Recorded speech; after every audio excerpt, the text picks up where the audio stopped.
Hello everyone, welcome to chapter 21. In this chapter, we'll be diving into the intricacies and the different details of intraday trading, what it's about, how it works, and why it's such a popular and appealing style of trading among many traders. By the end of this video, you'll have a solid understanding of what it actually takes to succeed as an intraday trader. We will cover topics such as what are the different time frames involved. We'll talk about both the higher time frame and lower time frames. We'll talk about the key differences and the core differences between intraday and swing trading. We'll go over why these two styles cater to very different kind of traders. And then we'll talk about the paradoxes and myths of intraday trading. And then last but not least, we'll discuss the objectives and goals of an intraday trader. We'll get into the mindset of an intraday trader. What are they trying to achieve? We'll talk about the realistic expectation that you need to be aware of and how to actually define the daily candle range. And just like I said before, by the end of this chapter, you'll have everything you need to know about intraday trading and you'll be able to decide whether it's for you or not. Now let's move over to the next slide and let's talk about intraday trading. So intraday trading, or what some people also call day trading, is all about opening and closing your trades within the same day, right? You're not holding anything overnight or over the weekends. You are in and out all within one single trading day.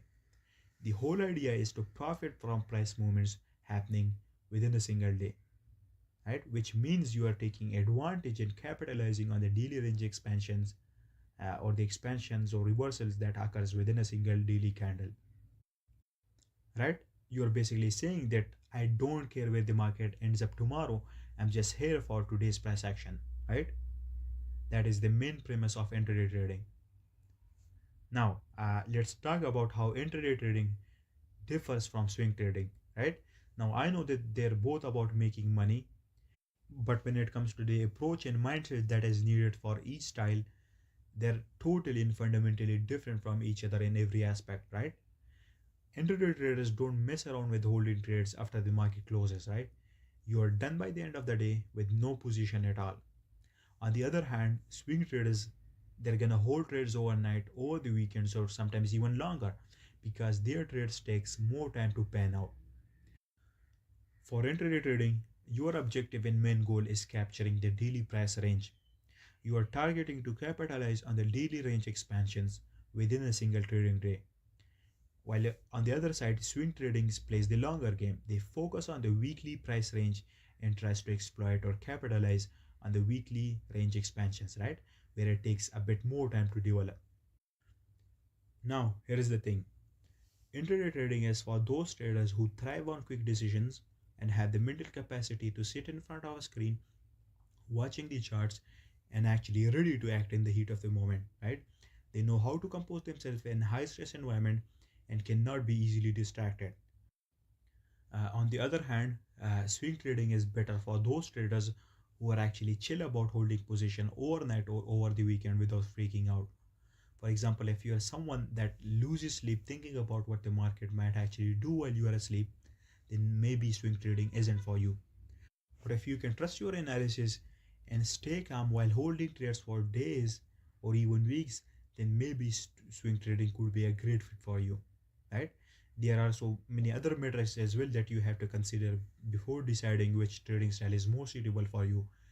But we will discuss them in the next chapter about swing trading, so you have everything that you need to know of. Now, let's move over to the next slide and let's discuss the myths or paradoxes of intraday trading.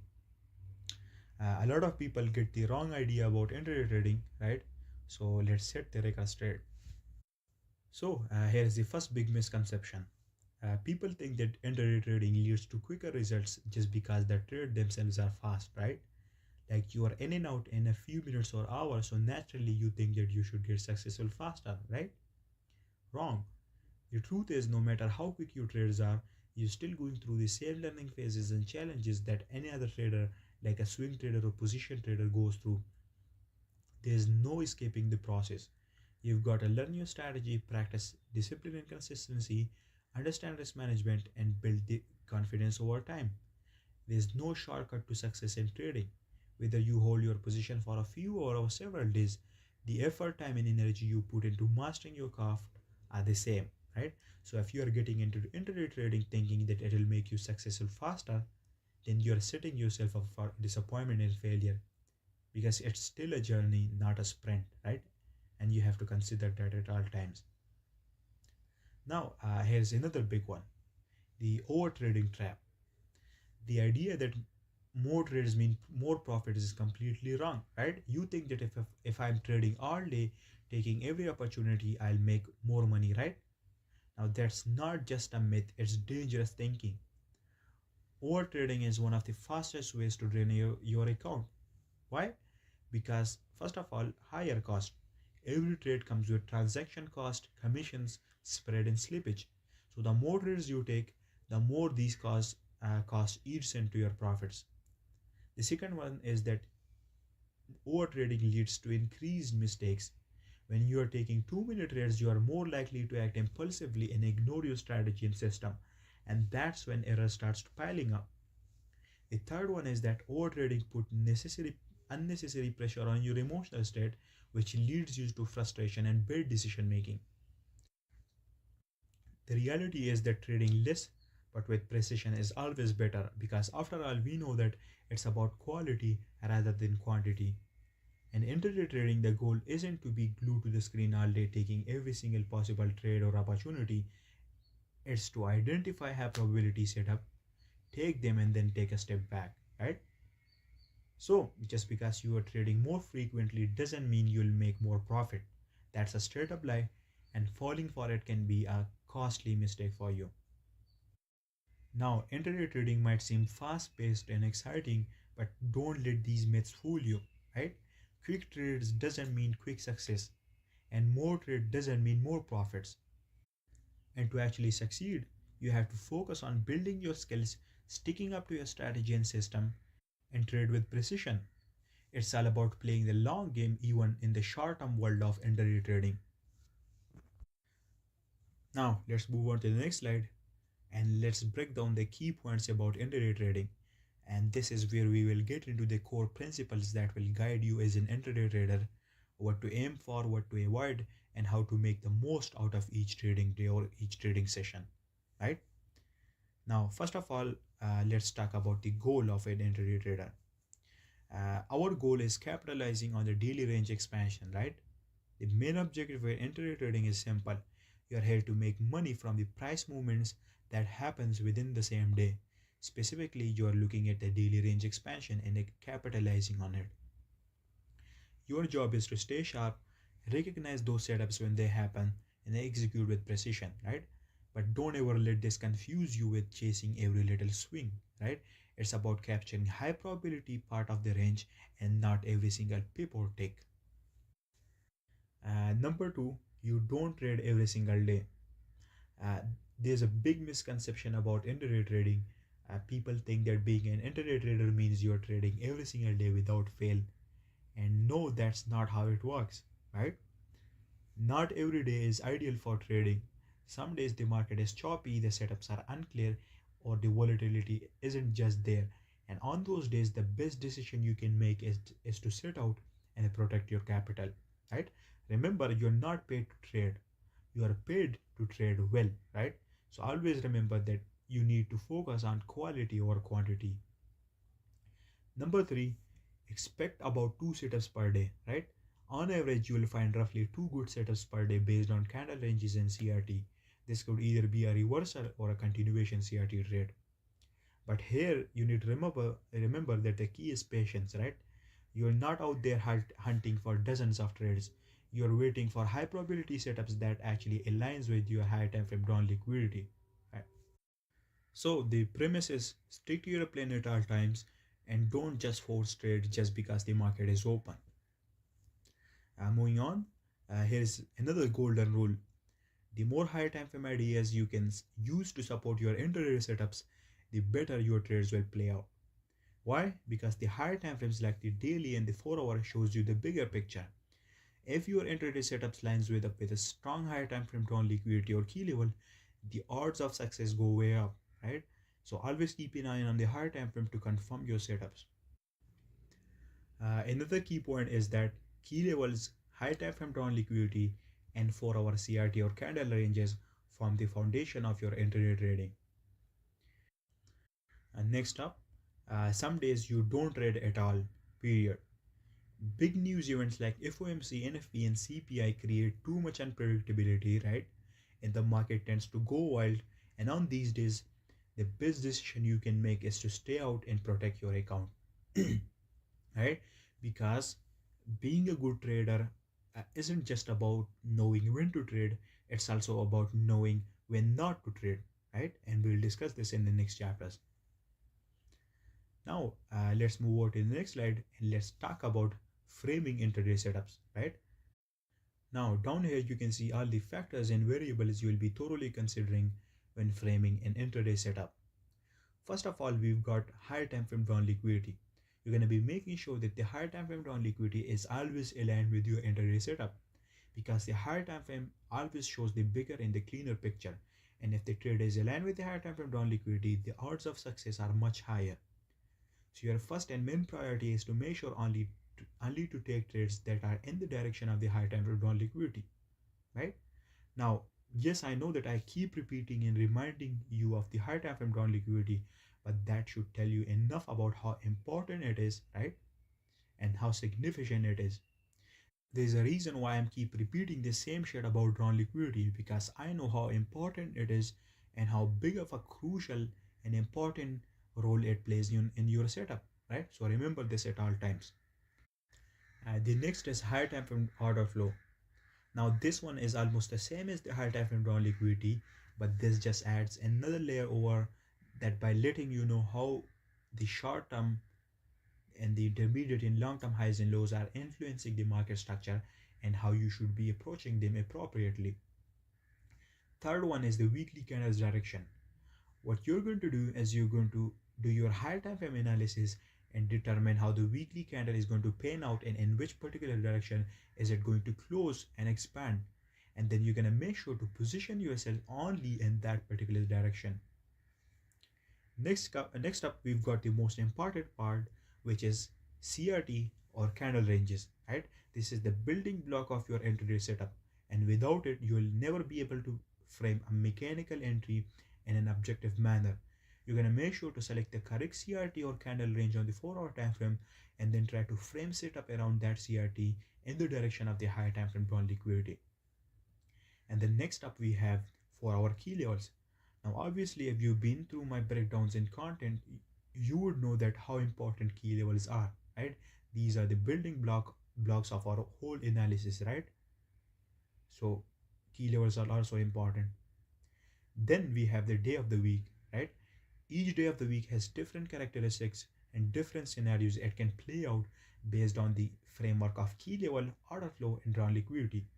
And you must be aware of all the scenarios and then act accordingly based on the structure and framework you are dealing with. Then we've got the time of the day, right? I'll explain this later in the video, but remember this is also important.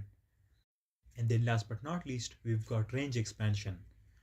Range expansion is basically knowing when, how, and where the range is going to expand, right?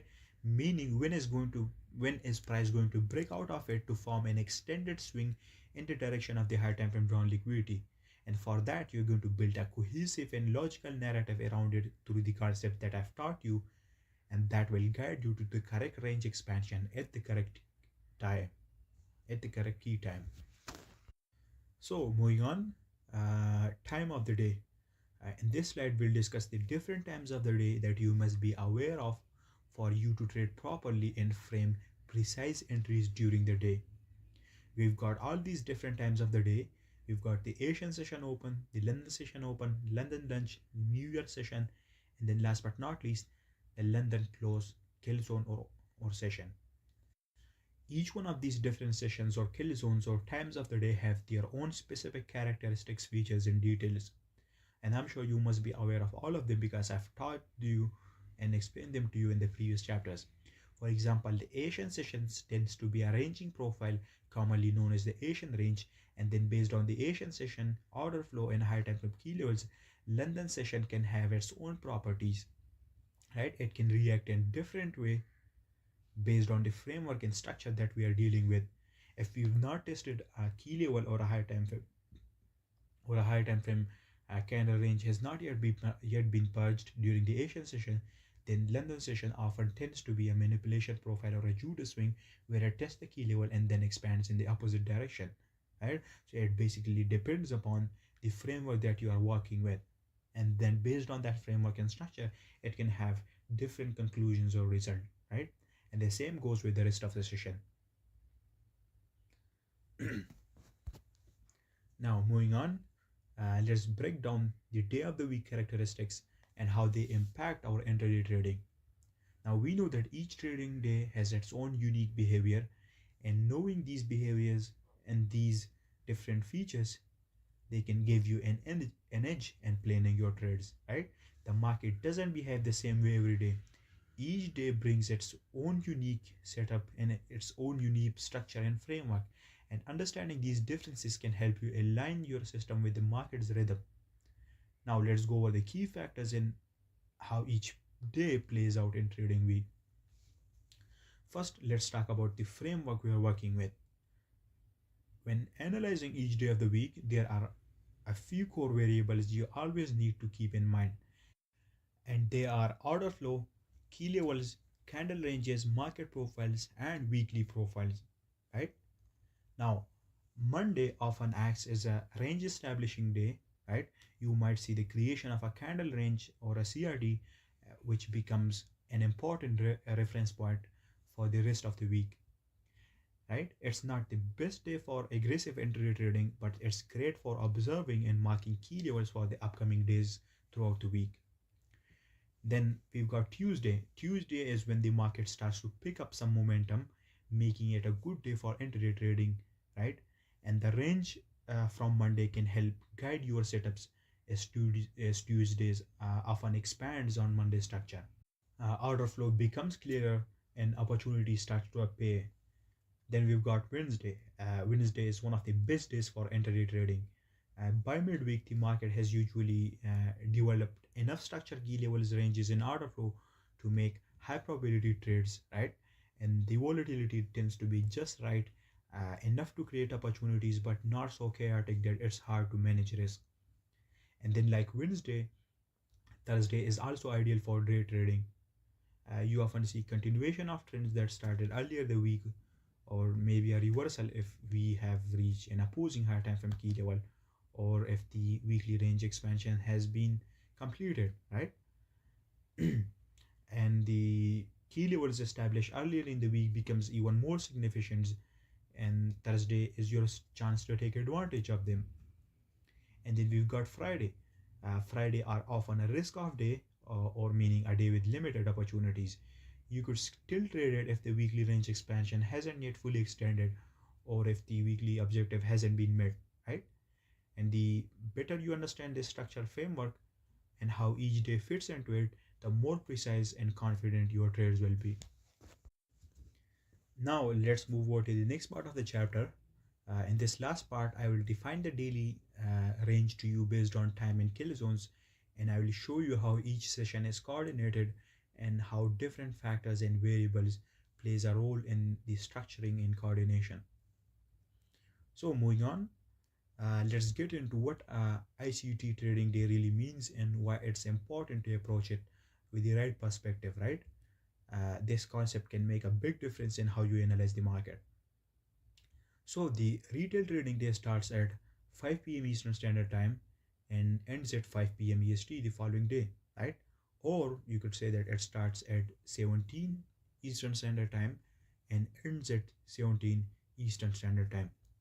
Now, by following this schedule instead of a standard midnight to midnight approach, you are able to see price movement in a way that's more aligned with how the market actually operates.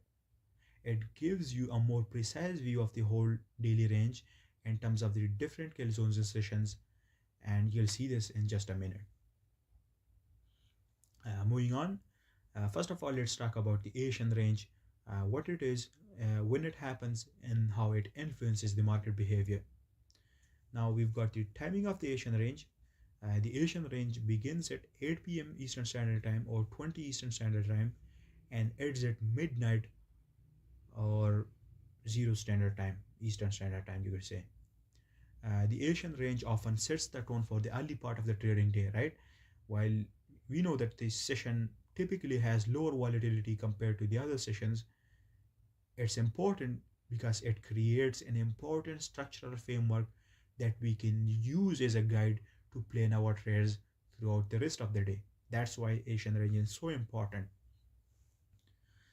Uh, we know that the Asian range often represent a period of consolidation, right, where price moves within a narrow range, right, and this is where liquidity is being built up, and it is setting the stage for a potential expansion during the London kill zone or maybe during the New Year kill zone, and we can use the Asian range price action as a guide for us. Now there are two profiles, main profiles that can emerge based on the orientation of the Asian range. First of all, we got the delayed protraction profile, which happens when the Asian range is an expansion profile, and then we have the normal protraction profile, which happens more often than the other one, and it's when the Asian range is a consolidation, and then during the London kill zone, we have a manipulation above or below the Asian range depending upon the high time frame down liquidity and key levels, and then we expand in the opposing or the opposite direction. To use the Asian range, what we do is we mark the high and the low of the Asian range on our chart as soon as it's established, right? And then these levels often act as a key reference for later sessions. And what you're going to do is you're going to pay attention to how price behaves around the Asian range and the candle ranges on the 4 hour during the London Opal kill zone, right? You're going to recognize where the market is showing signs of a delayed or a normal protraction profile, and then you're going to adjust accordingly. All right, now moving on, let's break down the London kill zone. Timing of the London kill zone, it starts at 2 a.m. Eastern time, Standard Time, and then it ends at 5 a.m. Eastern Standard Time. Now, during this time, the market tends to break out of the consolidation range it formed earlier during the Asian session, right? It also tests key level during this time and establishes the daily directional buys, right? Now, the way the London session expands is heavily influenced by what happens during the Asian range, and also other facts like candle ranges and key levels, right? And here is how it typically plays out. If the Asian session didn't reach or test a high time frame key level, the London session often forms a judo swing or a manipulation profile and then reverses to expand in the opposite direction. And if the Asian session has already tested a high time frame key level and has already purged a 4 hour candle range, then the London session is more likely to expand in the same direction without having any manipulation profile, right? And when the London session takes out a candle range, either from the Asian session or the previous day, this often signals a high probability time for those ranges to be purged or cleared out, and we can then frame our setup around it, right? That is what you need to know about the London kill zone. Now let's move on to the next slide.